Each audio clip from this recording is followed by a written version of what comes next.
This game started with the move, and actually this game was Alexander Alekhine against Giulio Mediavilla. Mediavilla? I don't know. But it started with the move e4. After e4, e5 in this position, then we got the move knight to f3. After knight to f3, knight to c6. What do you think initiated the Roy Lopez in this position? Which move initiated the Roy Lopez for the white pieces? What would you say here?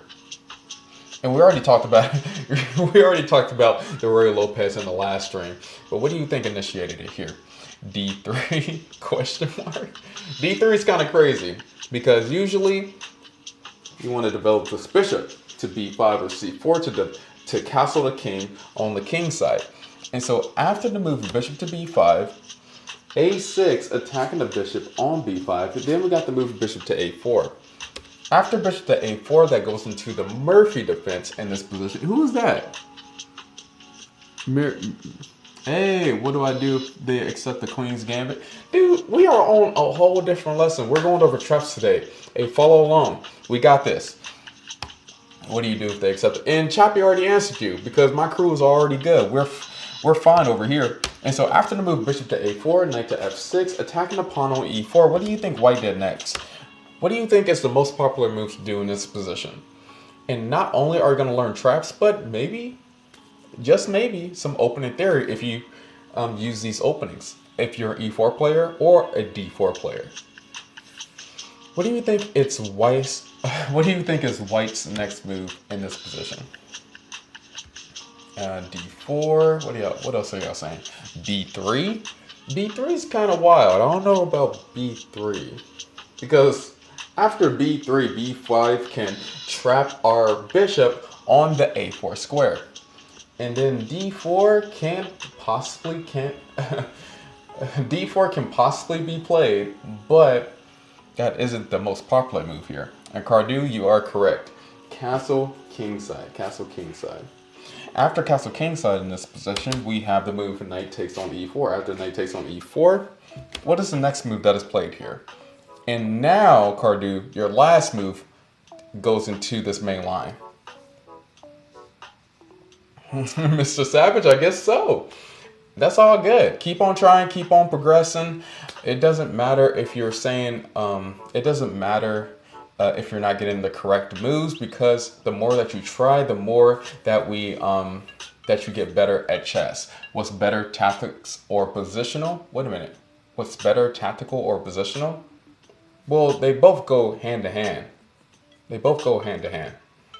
But Cardu, you're right. D4 goes into the main line. After D4, B5, attacking our bishop. Bishop goes to B3.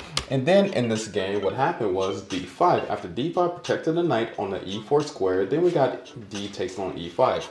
After D takes on E5, bishop to E6. And I'm going to give y'all 1 minute because I got this sand timer from Amazon. It was like $6.99. I don't think that it's worth it, but I use it every stream just because. And so I'm going to set that sand timer. What do you think is the best move for white? Or not the best move, but what do you think is a popular move that actually not even a popular move? How far low down the list is it?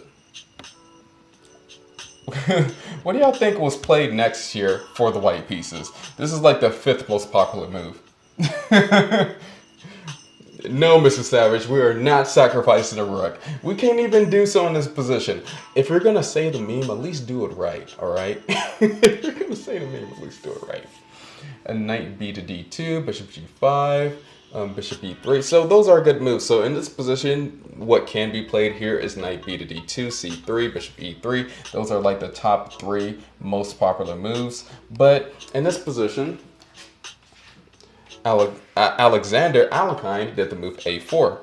After a4, breaking up the pawn on b5, which made black push the pawn to b4.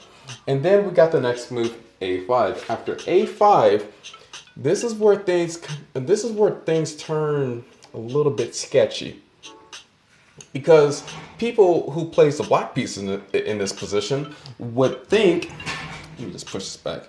People who play the black position would think that bishop e7 is a fine move.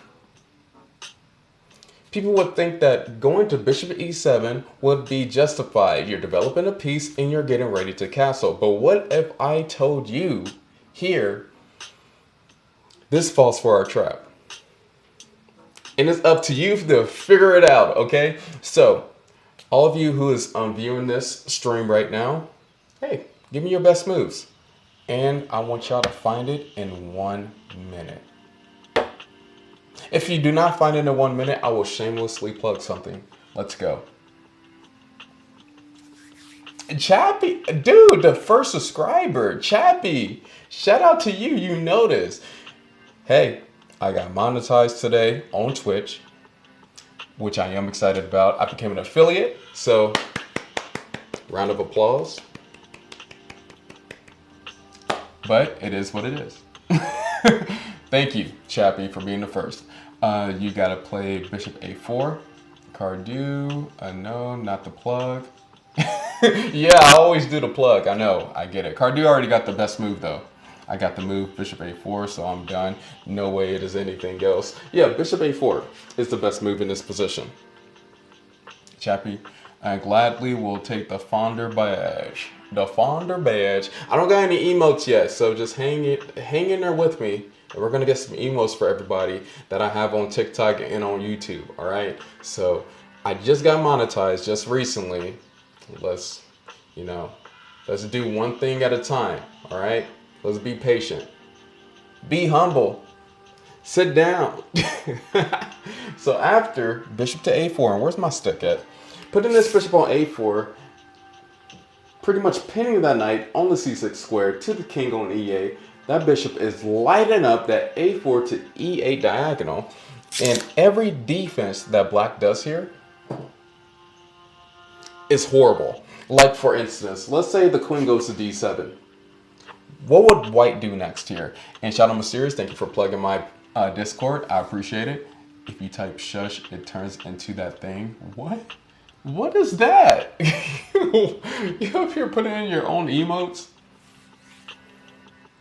I'm in both the Discords. Hey! Oh yeah, you are. I forgot all about that. Cardew, let other people answer. Let other people try to answer. I also got to readjust my Invisalign right there, but I decided not to do that on camera. But Cardew, you are correct. And Chappie, you're correct too. Yeah, I'm in your normal one, in the sub one. Yeah. Knight to d4 is the best move here. Because the knight cannot capture on d4, bishop will just capture on d7 with a check on the king on e8. And then there's no other piece that can defend that knight on c6. What if, instead of queen d7 happen, bishop d7 happens? What would be the next best move for the white pieces? And this one is a little bit more simpler than the last one. The queen? Question mark? Maybe the queen. Maybe the queen. Too close, I know. I'm up here getting personal. I'm all up in your space when I should be all the way back here in my own little bubble. I get it. All right? You don't like me. What happens next? What was that? Melia? Y'all usernames are getting too hard. I swear. E6, not E6, because E6 is just losing a pawn. F takes on E6. There's actually a better move.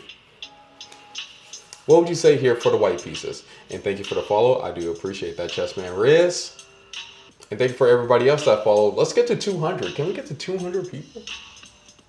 Can we get to 200? Cardew, you are correct. Queen takes on d5.